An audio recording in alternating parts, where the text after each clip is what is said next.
유대인들은 결혼을 하지 않는 것을 굉장히 수치스럽게 여깁니다. 요즘에 우리 청년들은 뭐 결혼이 이제 필수가 아니고 이렇게 선택이 되었지만은 유대교인들은 뭐 아주 필수입니다. 이거 안 하면 굉장히 수치스럽게 여깁니다. 그래서 12세, 13세 정도에 이렇게 결혼을 일찍 합니다. 근데 이 유대인들의 결혼 인식이 좀 독특합니다. 우리가 이걸 따라할 필요는 없습니다. 유대인들의 독특한 그런 결혼식 문화가 있는데 3단계에 걸쳐서 이제 결혼식이 진행이 되는데 이제 3단계를 3C라고 부릅니다. 컨트랙트 이제 계약입니다. 결혼을 계약으로 이들은 이해를 합니다. 그래서 약혼을 합니다. 1단계는.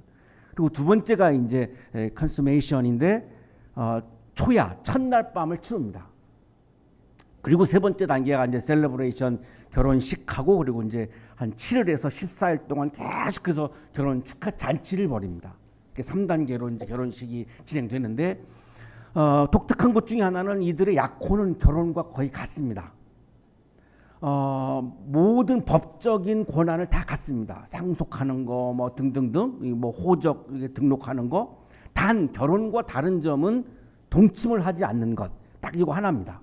그리고 나머지는 다 결혼과 똑같은 이제 효력을 갖는데 약혼을 하기 위해서는 이제 신랑이 신부 아버지를 찾아갑니다.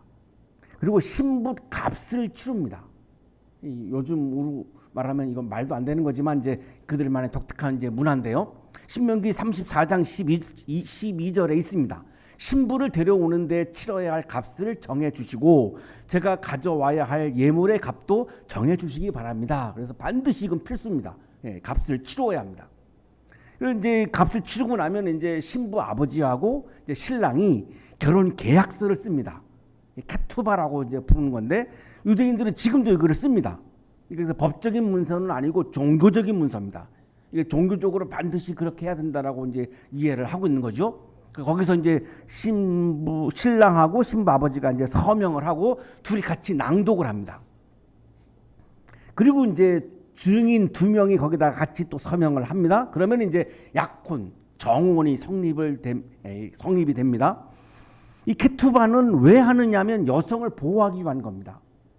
이걸 안 하면 그냥 남성이 그냥 기분 나쁘다고 막 여성을 집에서 막 내쫓을 수 있는 그런 분위기였으니까 굉장히 그 여성의 인권이 존중되지 않았던 시대였기 때문에 여성을 보호하기 위한 그런 뜻에서 이 계약서를 쓰는 거죠.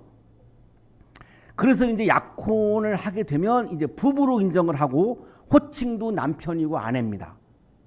그러나 성관계는 가질 수 없습니다. 절대로 가질 수 없습니다. 이걸 이제 가지게 되면 아주 큰 일이 벌어지는데 약혼 기간은 1년에서 2년입니다. 이렇게 하는 이유가 있습니다. 약혼을 반드시 필수적으로 하는 이유는 약혼하기 전에 다른 남성과 혹시 아기를 가진 거가 아닌 거를 확인하는 과정입니다. 그래서 1년, 2년이 지나면 약혼하기 전에 아기를 가졌으면 아기가 나오게 되니까 약혼이 이제 이게 무효가 됩니다. 그래서 이 의도가 굉장히 많습니다. 그렇게 하는 경우가 있죠. 약혼하는 중간에 이제 여성이 아기를 이제 이렇게 낳는 경우가 있죠. 그러면 이제 게트라고 하는 이혼 증서를 씁니다. 이혼 증서를 쓰는 이유는 이 여성이 나중에 재혼을 하게 해주기 위한 이 배려입니다. 이혼 증서가 없으면 한번 결혼한 여성이 다른 남성과 결혼할 수가 없습니다. 법적으로. 그래서 이제 이혼 증서를 이렇게 써주는데 신명기 24장 1절에 나오죠. 남녀가 결혼을 하고 난 다음에 남편이 아내에게서 수치스러운 일을 발견하여 아내와 같이 살 마음이 없을 때에는 아내에게 이혼 증서를 써주고 그 여자를 자기 집에서 내보낼 수 있습니다. 자, 그러고 나서 이제 첫날 밤을 이제 치르게 됩니다. 두 번째 단계죠. 침대에다가 반드시 큰 흰 천을 이렇게 깔아놓습니다. 이거 하는 이유는 신부의 처녀성을 확인하기 위한 겁니다. 요즘에 우리 이제 뭐 여성의 인권이 많이 이제 신장돼서 이게 말도 안 되는 거지만 이제 유대인들의 독특한 문화로 이해하시면 좋겠습니다. 그리고 처녀성을 이제 이렇게 피가 흐르는 것을 통해서 이제 처녀성을 확인을 하죠. 그러고 나면 이제 신랑이 이 흰 천을 이제 바깥에 있는 친구들에게 이제 이거를 보여줍니다. 그러면 이제 그 중에 2명이 이제 증인을 쓰게 되고 처녀성 증거의 천을 통해서 이제 이렇게 확인을 합니다. 피를 흘리지 않는 경우에는 무섭습니다. 실제로 이건 그렇게 한 겁니다. 이들이 피를 흘리지 않는 경우는 부정한 여성으로 간주해서 돌로 쳐서 사형을 했습니다. 실제로 이렇게 한 겁니다. 신명기 22장 20절 21절에 기록이 되어 있습니다. 그의 주장이 참되어서 그 여자가 처녀임이 증명되지 않거든 그 여자를 그 아버지의 진문 앞에 끌어내고 그 성읍의 사람들은 그 여자를 돌로 쳐서 죽이십시오. 율법에 있는 거죠. 이스라엘 법에 실정법에 이렇게 기록이 되어 있기 때문에 실제로 이렇게 한 겁니다. 첫날 밤을 잘 무사하게 이제 치르게 되면 이제 결혼식과 결혼식 잔치를 하게 되는데 이제 친구들이 다 그렇게 애워싸 가지고 신랑 신부하고 같이 이제 신랑 집으로 갑니다. 그러고서 이제 결혼식을 이제 하게 되는데 반드시 랍비가 주례를 서야 합니다. 랍비가 주례를 서지 않은 결혼식은 법적으로 유효하지 않습니다. 유대교에서는. 이 장면이 결혼식 장면이 지붕의 바이올린이라고 하는 영화에 아주 잘 그대로 나타나 있는데요. 이 결혼식은 후파라고 하는 안에 들어가서 이제 진행을 하는데 지금 보시는 게 후파입니다. 이게 집 모양의 어떤 그런 차양 캐노피죠, 캐노피. 저 흰 천은 이제 그 처녀성 증거의 천을 상징하는 거고요. 그러면 이제 신랑이 이제 신부의 얼굴을 이렇게 베일로 가려줍니다. 그리고 이제 신부는 신랑 주변을 세 바퀴 혹은 7바퀴를 이렇게 돌아요. 여기 이 세 바퀴는 결혼의 세 가지 미덕을 이제 의로움, 정의, 또 사랑의 친절을 이제 상징하는 것이고 7바퀴는 이제 사랑의 완성, 완전수니까요. 사랑의 완성을 이제 상징하는 그런 뜻으로 그렇게 하고 그러면 이제 신랑이 이제 신부에게 반지를 끼워줍니다. 영원히 변치 말자, 우리 깨지 말자 뭐 이런 이제 의미죠.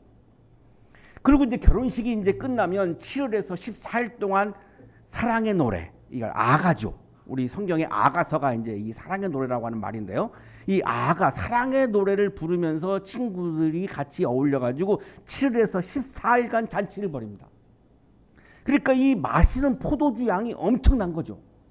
그래서 그 가나의 혼인잔치에 포도주가 떨어졌다라고 하는 말씀이 그래서 나오는 겁니다. 14일 동안 뭐 많은 친구들이 모여서 포도주를 마시니까 이게 뭐 어마어마한 양이 이제 들어가다가 보면 준비한 것이 이제 동이 날 때가 있는 거죠. 그래서 이제 결혼식이 이제 마치게 됩니다. 오늘의 성서율과 본문은 약혼한 여성이 부정을 행했을 경우 사형을 집행했던 때의 말씀입니다. 이거 우리가 굉장히 이걸 염두에 두고 오늘 본문을 읽어야 합니다. 약혼한 여성이 부정을 행했을 경우 사형을 집행했던 그 때에 천사가 나타나서 요셉과 약혼한 마리아에게 첫 번째 단계죠. 마리아 이제 약혼 첫날 밤 결혼식 잔치 이렇게 세 단계로 결혼이 이루어지는데 마리아는 지금 첫 번째 단계만 진행이 나간 거죠. 약혼한 상태입니다. 그러니까 동침을 하지 않은 상태죠. 첫날 밤을 치르지 않았습니다. 그런데 이 상황에서 천사가 와가지고 마리아에게 마리아가 아기를 임신한다고 얘기하는 겁니다. 굉장히 무서운 사건이죠. 마리아에게는. 어마어마한. 왜냐하면 그런 경우는 돌로 쳐 죽이는 때였기 때문에 그것이 실정법이었기 때문에 이 마리아는 어마어마하게 무서운 사건입니다. 요즘에는 이제 결혼 전에 아기를 갖는 것이 그냥 이제 아주 자랑스러운 혼수감이 되었지만 이 당시에는 이제 그렇지 않았던 거기 때문에 내가 그 당시로 돌아가서 이 말씀을 읽어야 하는 거죠. 오늘 성서일과는 이렇게 시작됩니다. 그 뒤로 6달이 되었을 때에 하나님께서 천사 가브리엘을 갈릴리 지방의 나사렛 동네로 보내시어 여기 6달이라고 하는 것은 이제 가브리엘 천사가 사가랴라고 하는 제사장에 가가지고 세례 요한이 잉태한다라고 하는 것을 이제 고지해 준 이후 6달이라고 하는 말입니다. 그때 이 천사 가브리엘이 이번에는 이제 나사렛 동네로 왔다는 거죠. 유대 전승에 의하면 이 가브리엘이라고 하는 이 천사는 하나님 바로 옆에서 하나님을 섬겼던 천사이고 하나님의 말씀을 전달하는 전령의 역할을 하는 그런 천사다라고 하는 이제 기록들이 유대 전승에 이렇게 나옵니다. 이 인접 본문을 보면 바로 이전 본문을 보면 사가랴에게 나타나 가지고 세례 요한의 출생을 이제 고지하기도 했고요. 자, 그런데 그 가브리엘 천사가 이제 마리아를 찾아온 거죠. 근데 이 마리아는 다윗 가문에 속해 있는 요셉이라고 하는 남자와 약혼한 여성인데 처녀입니다. 자, 그런데 이제 임신을 이제 고지를 한 거예요. 사가랴를 찾아갔을 때는 거긴 예루살렘 성전입니다. 아주 이스라엘에서 가장 중심지입니다. 마리아를 찾아온 곳은 아주 갈릴리 지역의 아주 변두리입니다. 사가랴는 제사장입니다. 이 가브리엘이 이 세례 요한을 고지하기 위해서 찾아갔던 사람은 사가랴인데, 이 사람은 제사장입니다. 제사장은 유대 사회에서 아주 높은 지위에 있는 사람입니다. 굉장히 중요한 사람이죠. 그러나 마리아는 시골 처녀입니다. 굉장히 대조적입니다. 세례 요한의 탄생을 고지할 때와 예수님의 탄생을 고지할 때 상황이 굉장히 달라요. 세례 요한의 탄생을 예고할 때는 중심지, 아주 높은 사람이었고, 예수님의 탄생을 고지하는 상황에서는 굉장히 변두리였고, 그 고지를 한 사람이 시골 처녀였다는 겁니다. 이 아주 하나님께서 구원의 은총을 이제 고지하는 내용인데, 이제 뒤로 가면 나오겠습니다만, 이 예수님의 탄생을 고지하는 장면에서는 하나님이 굉장히 평화롭고 소박한 분위기 속에서 이 구원의 은총을 내려주고 있는 겁니다. 하나님의 구원의 은총은 막 시끌벅적하고 막 화려하고 막 커다랗고 막 이런 뭐 대도시 대형 교회 막 이런 데 이렇게 베푸신 게 아니라 아주 소박하고 평화롭고 작고 그리고 중심지가 아닌 변두리에 이 구원의 은총을 지금 내리시고 있는 겁니다. 우리가 신앙생활 하면서 굉장히 중요한 부분입니다.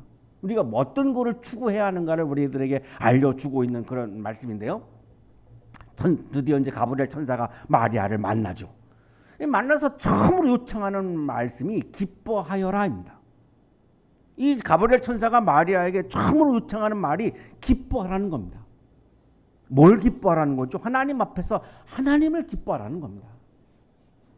나에게 어떤 주어진 것을 기뻐하고 주어지지 않은 것을 불평하라는 뜻이 아니라 하나님을 기뻐하라는 겁니다. 하나님 앞에서 하나님을 기뻐하는 것이 영성이라는 말입니다. 하나님을 기뻐하는 이유를 말씀하죠. 은혜를 입은 자야.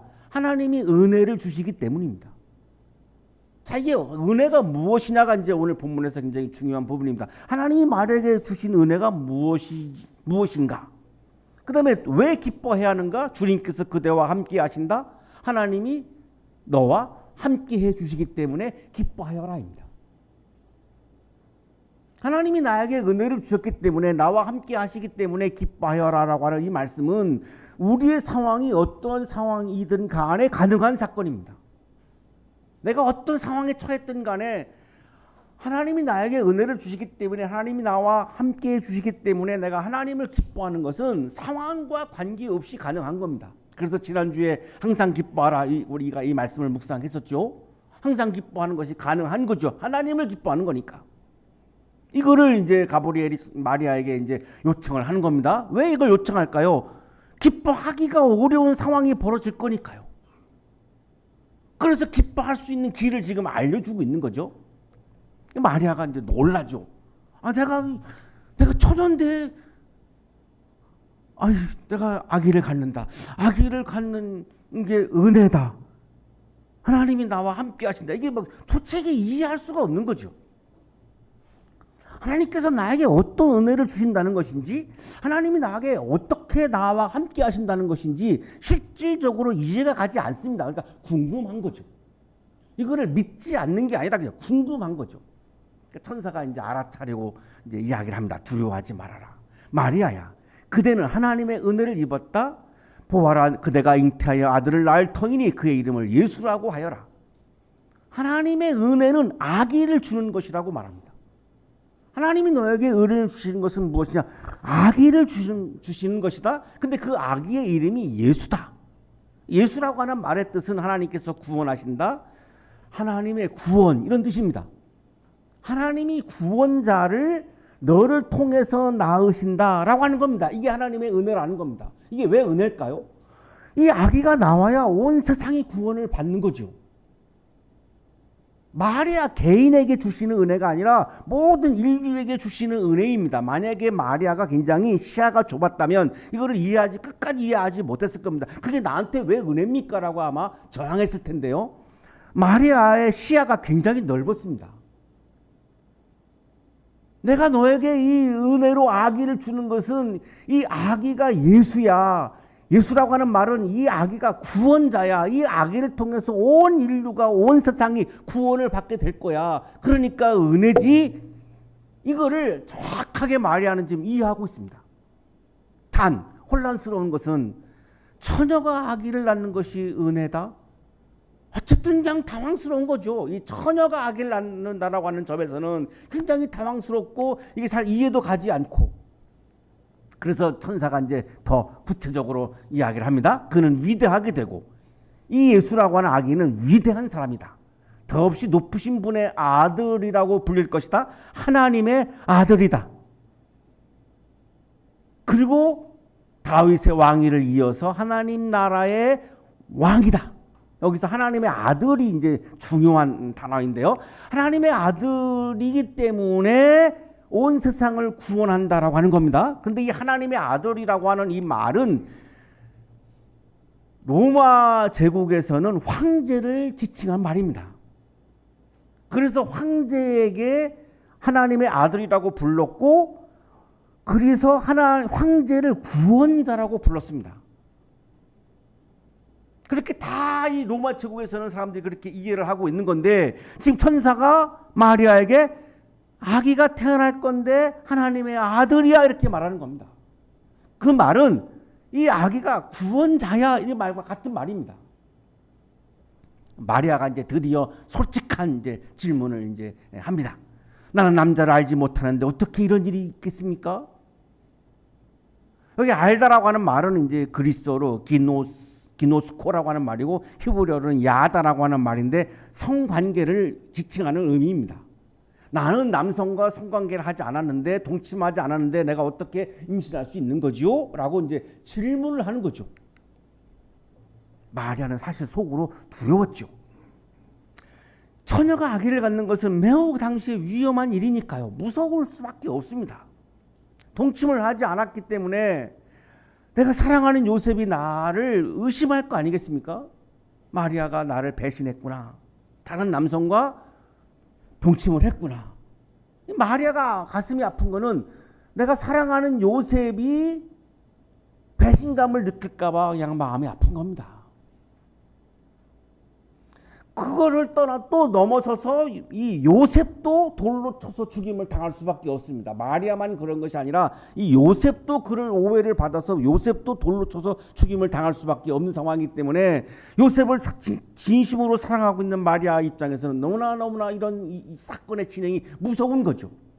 신명기 22장 23절 24절에 이 돌로 쳐 죽이라고 하는 말씀이 나옵니다. 한 남자와 약혼한 처녀를 다른 남자가 성 안에서 만나서 정을 통하였을 경우에 두 사람을 다 성문 밖으로 끌어다 놓고 돌로 쳐서 죽여야 합니다. 일반인들은 요셉과 마리아가 약혼한 사이인데 결혼식 하기 전에 동침을 했구나라고 생각을 할 것이고, 그러면 요셉과 마리아를 끌어다가 돌로 쳐 죽일 수밖에 없는 상황입니다. 이거 어떻게 벗어날 방법이 없습니다. 억울하지만 어쩔 수 없는 거죠. 그러니까 이 마리아의 마음은 너무나 가슴이 아픈 거예요. 내가 살아가는 요셉이 돌로 쳐서 죽임을 당한다. 그럼 요셉의 마음속에는 나에 대한 배신감, 도저히 이게 어떻게 할 수가 없는 거죠. 천사가 마리아에게 말합니다. 성령이 그대에게 임하시고 더없이 높으신 분의 능력이 그대를 감싸줄 것이다. 성령과 하나님이 너를 감싸주시고 지켜주시고 보호해 주실 것이다. 그러므로 태어날 아기는 거룩한 분이요 하나님의 아들이라고 불릴 것이다. 하나님의 아들을 또 한 번 강조하죠. 이 아기는 하나님의 아들이라는 겁니다. 하나님께서 마리아를 감싸주시고 지켜주시고 보호해 주시는 이유가 있습니다. 마리아의 뱃속에 있는 아기가 하나님의 아들이기 때문이라는 거죠. 하나님 입장에서 자신의 아들입니다. 자신의 아들을 마리아가 지금 임신했습니다. 그러면 당연히 아버지로서 마리아를 지켜야 할 수밖에 없죠. 당연히 보호할 수밖에 없는 거죠. 지금 그런 이야기를 하는 거죠.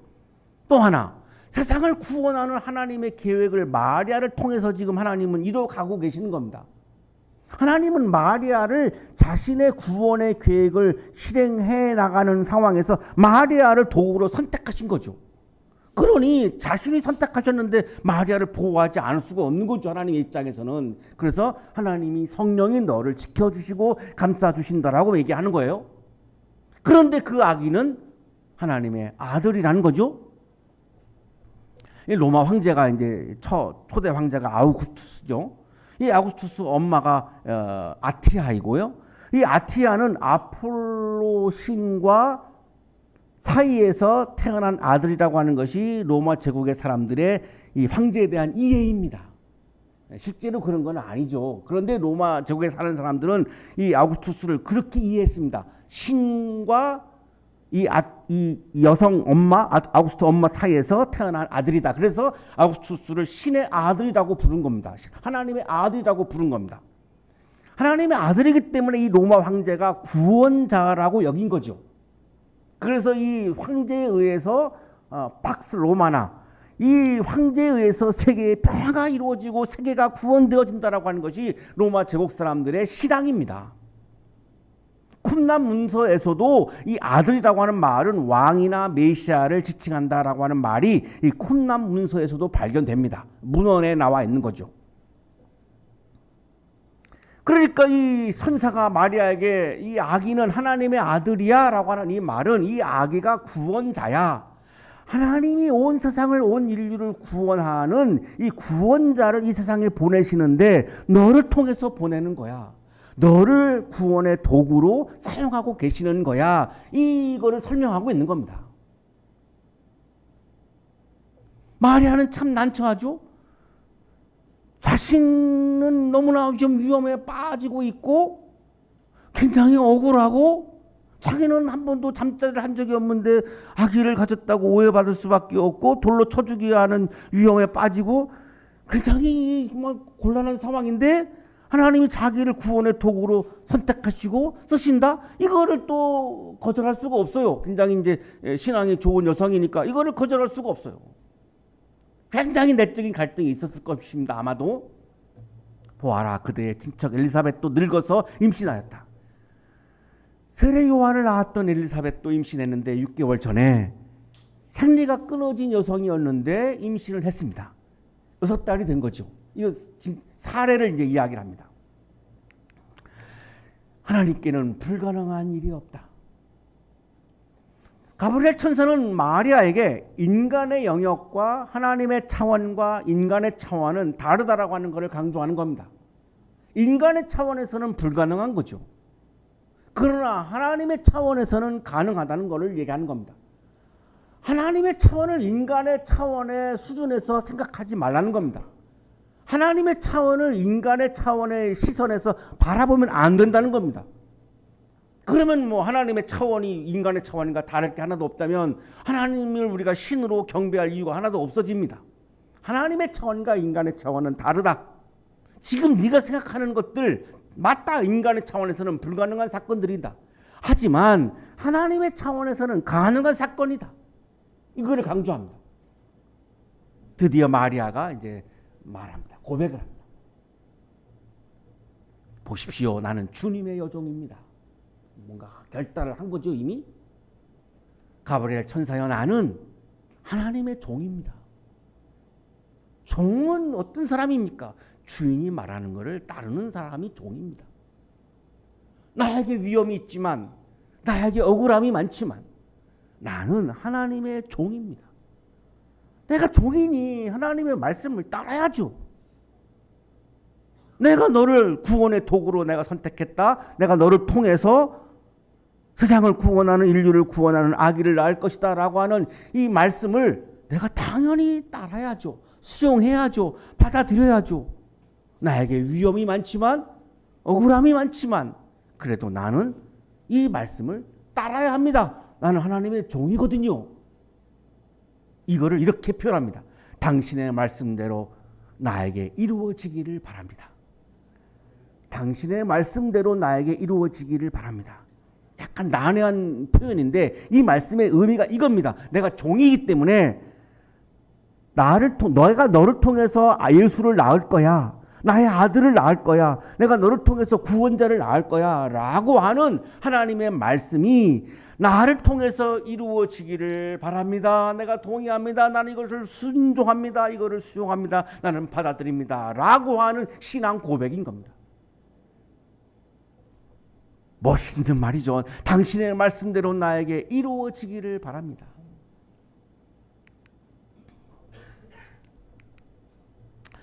사랑하는 하나님 가족 여러분, 마리아는 자신이 겪을 위험과 억울함이 중요하지 않았습니다. 왜냐하면 하나님께서 온 세상을 구원하시는 구원 사건이 더 중요했기 때문입니다. 이것이 신앙인입니다. 자연인은 내가 위험하고 내가 억울함을 당하는 것에 대해서 더 중요하게 여기는 것이 자연인입니다. 당연한 거죠. 모든 인간은 다 그렇습니다. 하지만 신앙인이 자연인과 다른 점은 하나님의 구원 사건이 개입될 때에는 하나님의 구원 사건이 나의 억울함과 나의 위험함보다 더 중요하다는 것입니다. 이거를 더 중요하게 여기는 것이 신앙이고 영성이고 그리스도인이고 신앙인 겁니다. 이 신앙의 모범을 지금 오늘 마리아가 보여주고 있는 겁니다. 이 마리아는 아주 그냥 시골 처녀입니다. 대단한 여성이 아닙니다. 아주 평범한 그냥 시골에 사는 시골 처녀에 불과합니다. 그러나 마리아가 위대한 것은 이런 신앙의 모범을 보여주고 있기 때문입니다. 위험과 억울함에도 불구하고 하나님의 구원 사역에 참여하는 것을 기꺼이 받아들이고 있습니다. 대단한 여성이죠. 하나님의 구원 사건의 도구가 되는 것을 기뻐하여라. 천사가 첫 마디가 그였는데 이걸 기쁨으로 지금 받아들이고 있는 겁니다. 하나님께서는 나를, 우리 가정을, 우리 한양대학교회를 하나님의 구원 사건의 도구로 사용하기를 원하십니다. 오늘 예배를 드리고 있는 우리 모두 한 사람 한 사람을 하나님의 구원 사건의 도구로 마리아처럼 사용하기를 원하십니다. 하나님의 구원이 이루어지기를 바라며 거기에 내가 참여하고 하나님의 구원 사건의 도구로 쓰임받는 것을 기뻐하는 아름다운 그리스도인이 되시기를 간절히 축원합니다.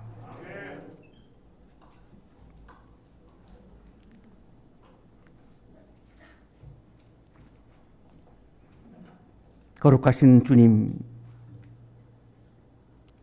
삶에 파묻혀 살다가 하나님께서 나를 구원의 도구로 쓰시기를 원하신다는 이 귀한 사실을 잊을 때가 너무나 많습니다. 나의 위험, 나의 억울함을 중요하게 여기며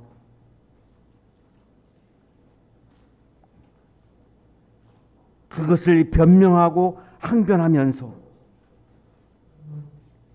하나님이 나를 구원의 도구로 사용하시기를 원하신다라고 하는 이 하나님의 거룩한 마음을 잊을 때가 너무나 많습니다. 성탄절을 맞이하며 우리의 믿음을 새롭게 하여 주옵소서. 우리의 영성을 다시 한번 깨워 주시옵소서. 시골 처녀에 불과했던 마리아가 오늘 아침 우리에게 보여주는 이 믿음의 모범을, 영성의 모범을 우리도 우리의 마음에 가득 채우게 하여 주옵소서.